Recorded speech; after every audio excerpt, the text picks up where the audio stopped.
Welcome to the History of North America. I'm Mark Vinet. It is impossible to properly understand the exploration and colonization of North America without having some understanding of Roman history. Before resuming the fascinating saga of New France, let's reach back in history to a pivotal epoch that directly fertilized the roots of the French European nation. North American institutions, architecture, infrastructure, city planning, art, music, literature, history, culture, manners, customs, traditions, political organizations, laws, and language owe a great deal to the Roman Empire. The Conquest of Gaul brought Roman occupation and influence to a land later to become France, one of North America's major European founding nations. Join me as we continue a fun precursor to the French exploration and colonization of North America. Gaul conquered by Julius Caesar. Historians, ancient and modern, have attributed to the Roman Senate, from the time of the establishment of the Roman province in Gaul, a long premeditated design of conquering Gaul altogether. Others have said that when Julius Caesar, in the year 58 BC, got himself appointed proconsul in Gaul, his single aim was to form for himself there an army devoted to his person, of which he might avail himself to satisfy his ambition and make himself master of Rome. We should not be too ready to believe in these far-reaching and precise plans, conceived and settled so long beforehand, whether by a senate or a single man. When Caesar procured for himself the government for 5 years of the Gauls, the fact was that, not desiring to be a sanguinary dictator or a gala chieftain, he went and sought abroad, for his own glory and fortune's sake, in a war of general Roman interest, the means and chances of success which were not furnished to him in Rome itself by the dogged and monotonous struggle of the factions. Gaul remained seriously disturbed and threatened. At the northeast, some bands of other Teutons, who had begun to be called Germans, men of war, had passed over the left bank of the Rhine, and were settling or wandering there without definite purpose. In eastern and central Gaul, the two great Gallic confederations were disputing the preponderance, and making war upon one another, seeking the aid, respectively, of the Romans and of the Germans. At the foot of the Alps, the little nation, having fallen a prey to civil dissension, had given up its independence to Rome. Even in southern and western Gaul, the populations of Aquitania were rising, vexing the Roman province, and rendering necessary, on both sides of the Pyrenees, the intervention of Roman legions. Everywhere, floods of barbaric populations were pressing upon Gaul, were carrying disquietude even where they had not themselves yet penetrated, and causing presentiments of a general commotion. Caesar had all the gifts, all the means of success and empire that can be possessed by man. He was great in politics and in war, as active and full of resource amidst the intrigues of the forum as amidst the combinations and surprises of the battlefield, equally able to please and to terrify. He had a double pride, which gave him double confidence in himself, the pride of a great noble and the pride of a great man. He was fond of saying, "My Aunt Julia is, maternally, the daughter of kings. Paternally, she is descended from the immortal gods. My family unites, to the sacred character of kings, who are the most powerful amongst men, the awful majesty of the gods, who have even kings in their keeping." Thus, by birth as well as nature, Caesar felt called to dominion, and at the same time he was perfectly aware of the decadence of the Roman patriciate, and of the necessity for being popular in order to become master. With this double instinct he undertook the conquest of the Gauls as the surest means of achieving conquest at Rome. But owing either to his own vices or to the difficulties of the situation, he displayed in his conduct and his work in Gaul so much violence and oppression, so much iniquity and cruel indifference, that, even at that time, in the midst of Roman harshness, pagan corruption, and Gallic or German barbarism, so great an infliction of moral and material harm could not but be followed by a formidable reaction. Where there are strength and ability, the want of foresight, the fears, the weaknesses, the dissensions of men, whether individuals or peoples, may be for long calculated upon, but it may be carried too far. After 6 years struggling, Caesar was victor. He had passed through and subjected them all, either by his own strong arm or thanks to their rivalries.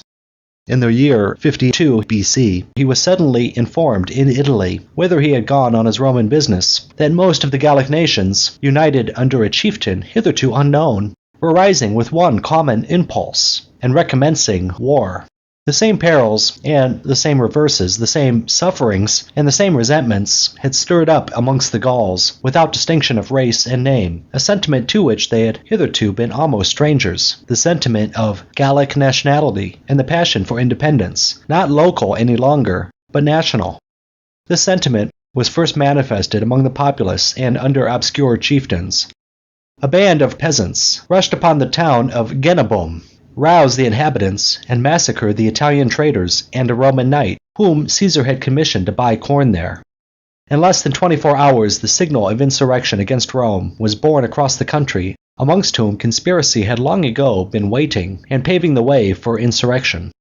Amongst them lived a young Gaul, whose real name has remained unknown, and whom history has called Vercingetorix, that is, chief over 100 heads, chief in general. He came of an ancient and powerful family of Arvernians, and his father had been put to death in his own city for attempting to make himself king. Caesar knew him, and had taken some pains to attach him to himself. It does not appear that the Arvernian aristocrat had absolutely declined the overtures, but when the hope of national independence was aroused, Vercingetorix was his representative and chief. He descended with his followers from the mountain, and seized Gergovia, the capital of his nation. Thence his messengers spread over the center, northwest, and west of Gaul. The greater part of the peoples and cities of those regions pronounced from the first moment for insurrection. The same sentiment was working amongst others, more compromised with Rome, who waited only for a breath of success to break out. Vercingetorix was immediately invested with the chief command, and he made use of it with all the passion engendered by patriotism and the possession of power. He regulated the movement, demanded hostages, fixed the contingents of troops, imposed taxes, inflicted summary punishment on the traitors, the dastards, and the indifferent, and subjected those who turned a deaf ear to the appeal of their common country to the same pains and the same mutilations that Caesar inflicted on those who obstinately resisted the Roman yoke. At the news of this great movement, Caesar immediately left Italy and returned to Gaul. He had one quality, rare even amongst the greatest men. He remained cool amidst the very hottest alarms. Necessity never hurried him into precipitation, and he prepared for the struggle as if he were always sure of arriving on the spot in time to sustain it.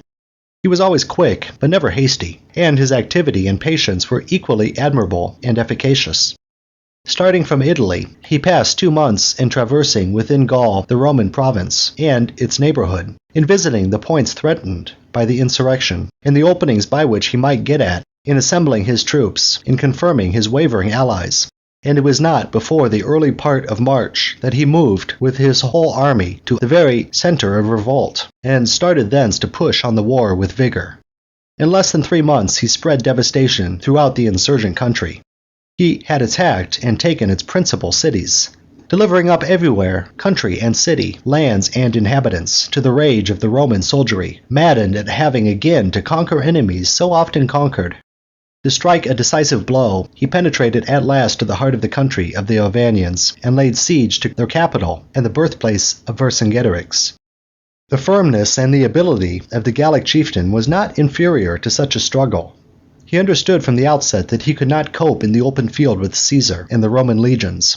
He therefore exerted himself in getting together a body of cavalry numerous enough to harass the Romans during their movements, to attack their scattered detachments, and bear his orders swiftly to all quarters, and to keep up the excitement against the different peoples with some hope of success. His plan of campaign, his repeated instructions, his passionate entreaties to the confederates were to avoid any action, to anticipate by their own ravages those of the Romans, to destroy everywhere, at the approach of the enemy, stores, springs, bridges, trees, and habitations. He wanted Caesar to find in his front nothing but ruins and clouds of warriors relentless in pursuing him without getting within reach. Frequently he succeeded in obtaining from the people these painful sacrifices in the interest of the common safety, as when the inhabitants of the district of Borgia burned in one day 20 of their towns or villages. Vercingetorix abjured them to burn their capital, but they refused, and the capture of their capital, though gallantly defended, justified the urgency of Vercingetorix, seeing that it was an important success for Caesar and a serious blow for the Gauls. Out of 40,000 combatants within the walls, it is said scarcely 800 escaped the slaughter and succeeded in joining Vercingetorix, who had hovered continually in the neighborhood without being able to offer the besieged any effectual assistance. Nor was it only against the Romans that he had to struggle. He had to fight amongst his own people, against rivalry, mistrust, impatience, and discouragement. He was accused of desiring, beyond everything, the mastery. He was even suspected of keeping up, with the aim of assuring his own future, secret relations with Caesar. He was called upon to attack the enemy in front, and so bring the war to a decisive issue. It was all very fine to be summoned by the popular voice to accomplish a great and arduous work, but you cannot be, with impunity, the most far-sighted, the most able, and the most in danger, because the most devoted. Vercingetorix was bearing the burden of his superiority and influence, until he should suffer the penalty and pay with his life for his patriotism and his glory. He was approaching the happiest moment of his enterprise and his destiny. In spite of reverses, in spite of Caesar's presence and activity, the insurrection was gaining ground and strength. I'm Mark Vinet, and I hope you're enjoying the ride.